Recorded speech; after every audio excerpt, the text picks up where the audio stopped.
Non-profits founded by former U.S. President Jimmy Carter helped direct efforts to combat the eye disease in Mali.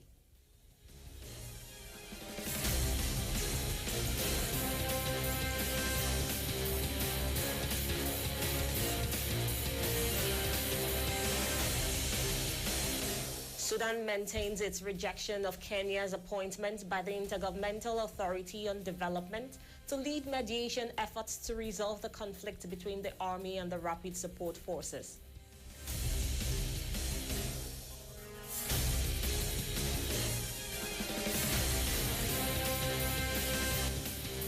Tunisia's state prosecutor on Friday appealed against the judge's decision to release opposition figure Chaima Issa 4 months after she was detained.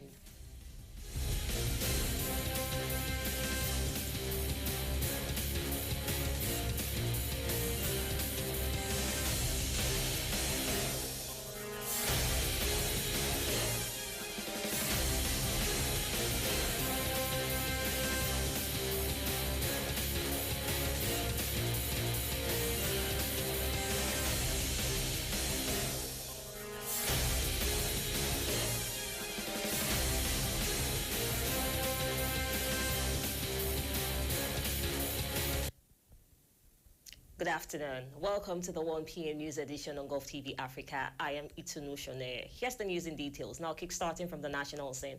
The Ministry of the Interior, through Benin's Integrated Border Management Agency, has initiated a dialogue with technical and financial partners with a view to securing the support of stakeholders and the general public for the vision of the Beninese Agency for the Integrated Management of Border Areas.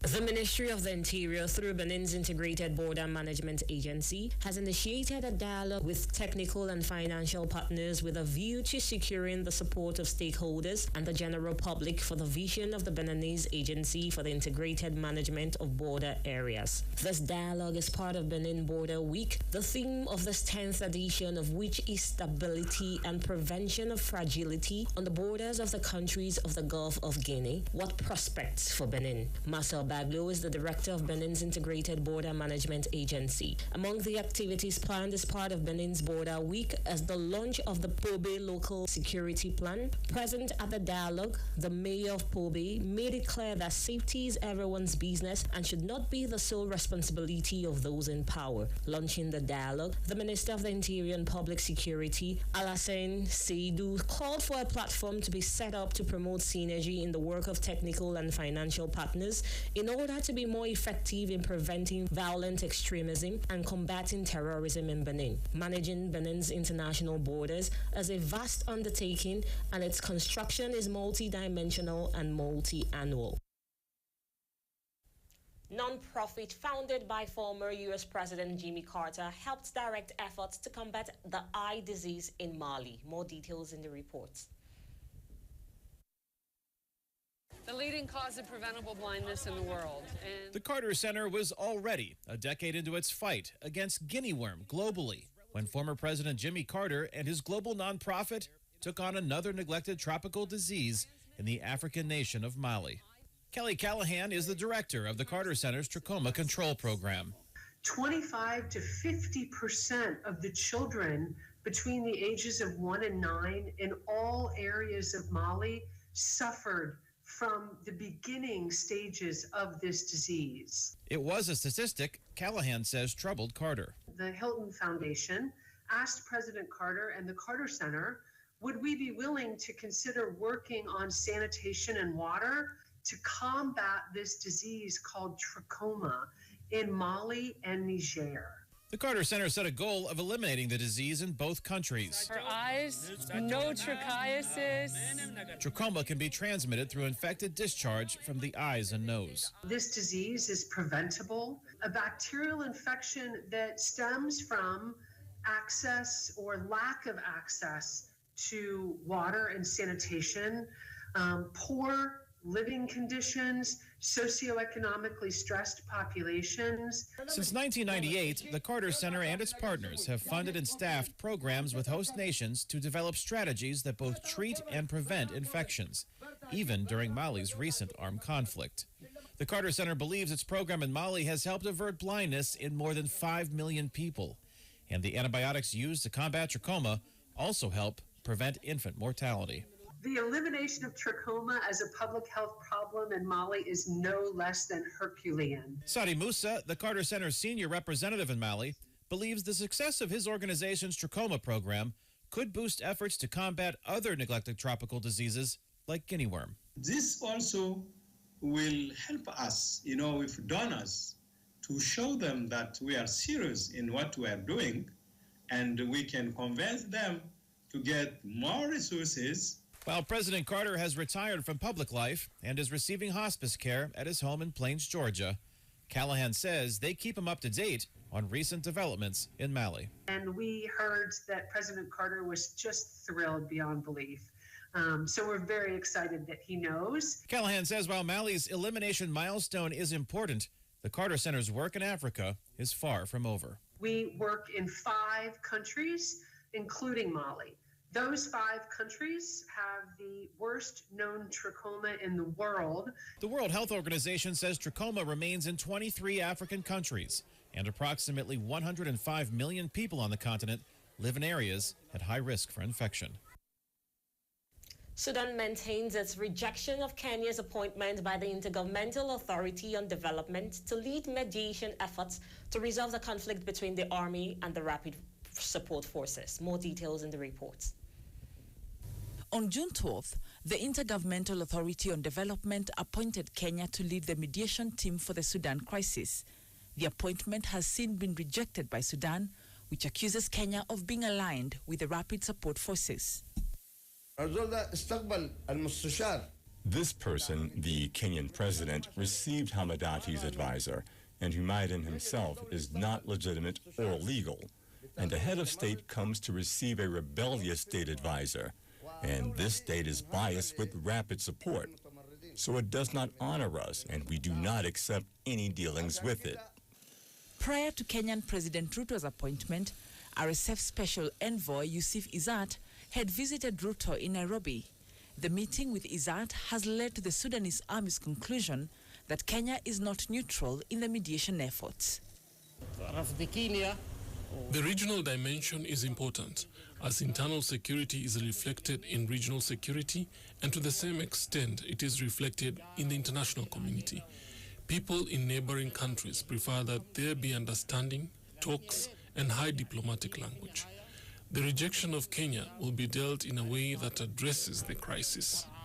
The power struggle between the Sudanese army and the Rapid Support Forces escalated in mid-April, with fighting centered around the capital Khartoum. Ruto says that Kenya commits to meet the Sudanese generals to find a lasting solution to the crisis. In Nigeria, nearly 24 million homeless people live in Nigeria, with the majority of them living in the country's commercial capital of Lagos.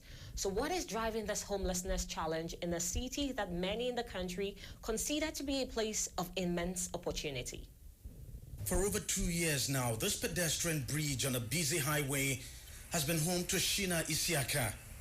He used to be a bus conductor, but an accident several years ago left him fractured on both legs, forcing him to turn to begging when he could no longer provide for himself. My entire life revolves around this place. I have nowhere to stay, that is why I live here. In the rain or sunshine, this is where I stay. I lost my parents a long time ago, and the accident made things worse for me because I can't walk. My other brother, who used to assist me sometimes, has since lost his job. I'm just tired of life, but what can I do? There is no official figure of the number of homeless people in Lagos, a city of over 20 million people, some of them victims of forceful evictions. Poverty is the main driver of homelessness in Lagos, but beyond that, rapid population growth is also fueling the problem. Lagos remains a huge draw for Nigerians across the country who migrate here on a daily basis in the hope of finding better opportunities. Everyone has this understanding that in Lagos, once you're in Lagos, you must find something doing. So whether the skilled are attracted to Lagos as a result of their acquisition and possession of skills, in the same way, the non-skilled are also attracted to Lagos to be a kind of appendage on those who are skilled. But unfortunately, the state of the nation's economy have not even made it possible for the so-called skilled to find their footing, that less of the unskilled.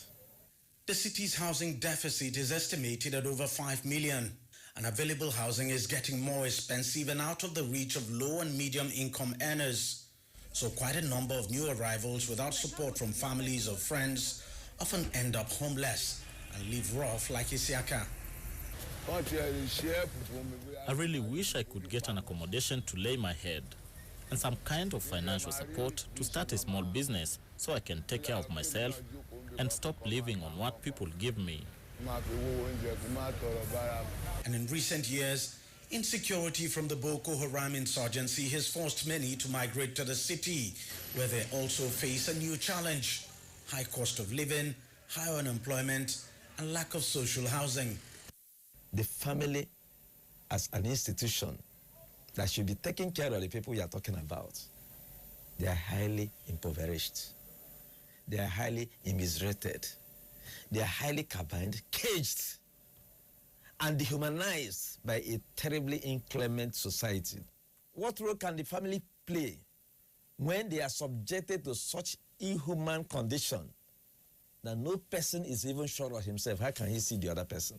But that does not excuse all of us totally. That does not really make us feel that everything has to do with the state. The government of Lagos is racing to bridge the gap of the city's housing deficit. It's been constructing new homes in different locations in the city and giving them out at single-digit low-interest mortgage. But the homes are far from the reach of homeless people like Isiaka. And as more people migrate to the city, its population of the homeless is sure to continue to rise. Tunisia's state prosecutor on Friday appealed against the judge's decision to release opposition figure Chaima Issa 4 months after she was detained for plotting against the state. More details in the report. Tunisia's state prosecutor on Friday appealed against the judge's decision to release opposition figure Chaima Issa 4 months after she was detained for plotting against the state, according to her lawyers. Issa would have walked free following a decision taken by the counter-terrorism court, but the prosecution appealed against it. They have appealed. Why? I can't explain it, but it's politics. It wasn't the public prosecutor who decided to appeal on his own initiative. On the contrary, he's there under orders.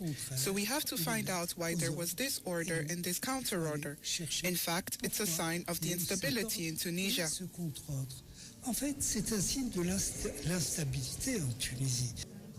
The member of Tunisia's main opposition coalition, the National Salvation Front, was arrested along with some 20 other opposition members, media and business figures in February. I think there's only one political decision-making center. It's that of the head of state. All those around him are executors. And the judicial authorities are brought into line and apply directives. So personally, I think that the decision to release Chaima Issa cannot be an autonomous decision by the examining magistrate. He must have received instructions to release her.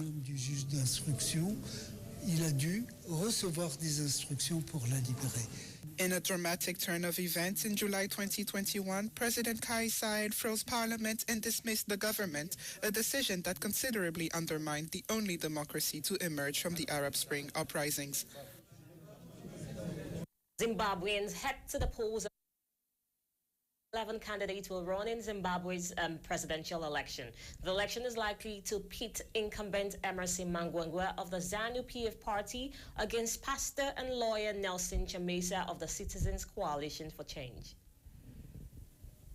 11 candidates will run in Zimbabwe's presidential election next August, the Electoral Commission announced on Thursday. Several candidates were disqualified after failing to raise the $20,000 needed to run, including the only female candidate, Linda Masarira. Zimbabweans head to the polls on August 23rd. The election is likely to pit incumbent Emerson Mnangagwa of the ZANU-PF party against pastor and lawyer Nelson Chamisa of the Citizens Coalition for Change. In addition to the two main contenders, in the independent candidate Saviour Kasukwere, a former minister in Robert Mugabe's cabinet, is expected to attract votes in ZANU-PF strongholds. Mnangagwa is seeking a second term amid Zimbabwe's economic turmoil. The Zimbabwean dollar fell more than 50% this month against the US dollars. The opposition, however, have criticized the steep hikes in candidacy fees for the presidential elections, which have leapt from $1,000 in 2018 to $20,000 today.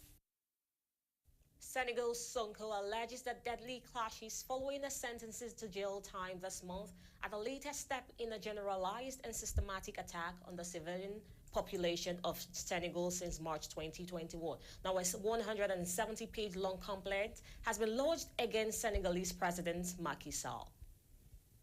A 170-page long complaint has been lodged against Senegalese President Macky Sall. His main opponent, Ousmane Sonko, has filed a criminal complaint in France for crimes against humanity allegedly committed between March 2021 and June 2023. Sonko's lawyer broke down the accusations during a press on Thursday, June 22. For the past month, we have been conducting a lengthy investigation with the participation of hundreds of Senegalese, whom I would like to thank here. They were citizens, civil servants, people working in all of the country's administrations who have provided us with evidence, documents, contracts, videos, testimonies that have enabled us to establish the existence of 60 crimes of murder considered to be crimes against humanity. During the press conference, French-Spaniard lawyer Juan Branco projected videos and photos, some of them containing distressing footage, allegedly showing Senegalese demonstrators getting killed or seriously injured during the deadly unrest earlier in June. While the government toll for June is 16 dead, Amnesty International has counted 23 fatalities and the opposition tally stands at 30. Sonko alleges that deadly clashes following his sentencing to jail time this month are the latest step in a generalized and systematic attack on the civilian population of Senegal since March 2021. He was convicted to 2 years in prison for corrupting the youth. A beauty salon worker accused him of death threats and rape. The deadly protests following the court's verdict are the worst Senegal has seen in years, following a previous outburst 2 years ago when at least 12 died. U.S. President Joe Biden and Indian Prime Minister Narendra Modi pushed back against criticism that discussion of human rights and democratic values took a backseat amid the pomp and pageantry state's dinner and an address to the U.S. Congress.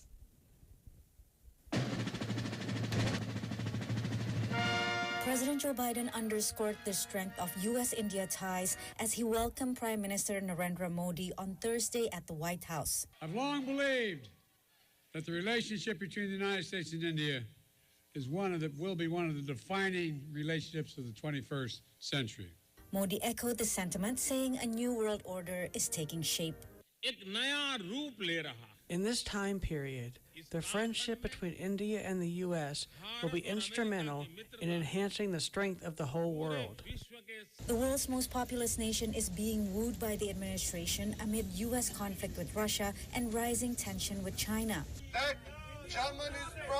Critics say Washington is doing so at the expense of human rights, a claim Biden rejects. One of the fundamental reasons that I believe the U.S.-China relationship is not in the space it is in the U.S.-Indian relationship is that there's an overwhelming respect for each other because we're both democracies. Modi pushed back against criticism that his government targets religious minorities and silences critics. India and America, both countries, democracy is our DNA. Deep democracy is our spirit. Democracy runs in our veins. Biden has been urged by more than 70 U.S. lawmakers to raise human rights and democratic values with Modi, including Democratic Senator Ben Cardin. It's a very important relationship with the United States, but we must wrap it in our values, and India needs to do more to protect the human rights of its own citizens. Still, Modi was invited to address a joint meeting of Congress, one of the highest honors given to foreign dignitaries. As the first Indian Prime Minister to address a joint meeting twice, he made special mention of the millions of Indian American citizens. Some of them sit proudly in this chamber.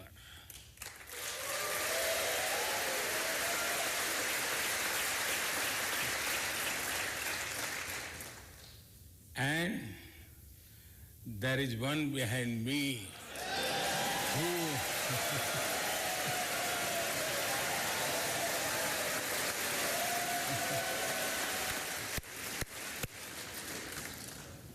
who had made history.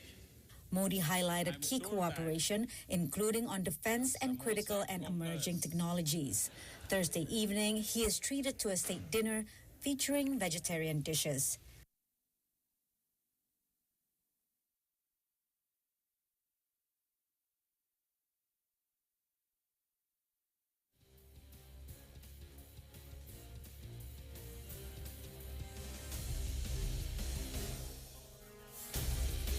Mediation efforts to resolve the conflict between the army and the Rapid Support Forces.